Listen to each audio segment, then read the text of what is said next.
भगवान श्री जय तुलसी जी की कथा। भगवान श्री कृष्ण के गोलोक धाम में तुलसी नाम की एक गोपी थी। यह भगवान श्री कृष्ण को अत्यंत प्रिय थी। एक बार उन्हें मृत्यु लोक में जाने का श्राप प्राप्त हुआ, जिसके कारण वह भारतवर्ष में राजा धर्मध्वज की पत्नी के रूप में उत्पन्न हुई। उनका जन्म कार्तिक मास की पूर्णिमा तिथि में शुक्रवार को हुआ था। यहाँ भी उनका नाम तुलसी ही रखा गया। उधर भगवान श्री कृष्ण का एक प्रमुख पार्षद भी श्रापग्रस्त होकर दंभ नामक दानव का पुत्र बनकर उत्पन्न हुआ। उसका नाम शंखचूड़ रखा गया।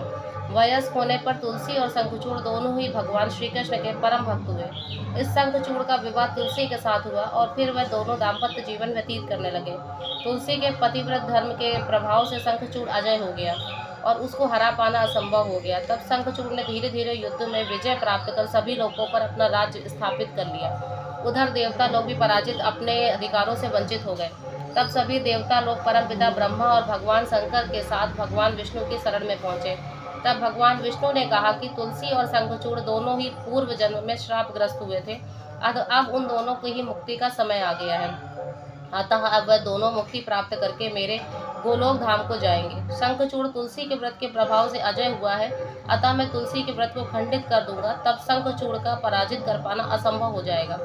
तब भगवान विष्णु ने भेष बदलकर तुलसी के व्रत को भंग कर दिया। इससे शंखचूड़ की अजयता समाप्त हो गई और तब भगवान शंकर ने उसका वध कर दिया। जब तुलसी का इस तथ्य की जानकारी हुई तो उसने भगवान विष्णु को श्राप देते हुए कहा, हे नाथ, शंखचूड़ तो आपका भक्त था, फिर भी आपने उसके वध के लिए सारा आयोजन किया। इसका तात्पर्य यह है कि आप अत्यंत पापा हृदय हैं, आप पाषा हृदय हैं, अतः आप पाषाण भी हो जाएंगे। तब भगवान विष्णु ने उस श्राप को स्वीकार करते हुए कहा, हे देवी, शंखचूड़ अपने दानव शरीर को त्याग कर मेरे गोलोक धाम को ही गया है। अब आप भी इस शरीर को त्याग कर गोलोक धाम को जाएं, लेकिन फिर भी आपका श्राप पूर्णतः सत्य होगा और मेरा एक अंश पाषाण बन जाएगा, जिसे शालिग्राम कहा जाएगा। आपके भी एक अंश से तुलसी नामक पौधे उत्पन्न होंगे। इस सृष्टि में जितने भी पत्र पुष्प है, उसमें सदैव तुलसी को ही प्रधान माना जाएगा। तुलसी दस के प्रयोग के बिना किसी भी पूजा, हवन, यज्ञ, व्रत, ध्यान आदि को पूर्ण नहीं माना जाएगा। इस संपूर्ण सृष्टि में तुलसी सबसे प्रमुख होगी।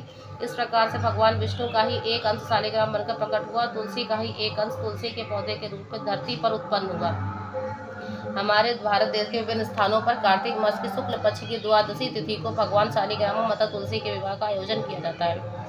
इस परंपरा के माध्यम से संदेश दिया जाता है कि सृष्टि के कण कण में भगवान व्याप्त है। आप जहाँ भी भगवान भावना कर ले जाए, वहाँ पर भगवान प्रकट हो जाते हैं। तो ये एक शालिग्राम पत्थर है लेकिन उसमें भी भगवान विष्णु का निवास मानकर उसकी पूजा की जाए तो इससे भी भगवान विष्णु का आशीर्वाद अवश्य प्राप्त होता है। इस प्रकार से तुलसी के पौधे की पूजा करने से और दैनिक जीवन में तुलसी दल के पत्तों का आवश्यकता अनुसार सभी प्रकार से ये प्रयोग करने से कष्ट, बाधाएं और रोग शोक दूर हो जाते हैं। अतः सभी मनुष्यों को तुलसी की पूजा करनी चाहिए, प्रयोग करके लाभ प्राप्त करना चाहिए। जय जय तुलसी महारानी।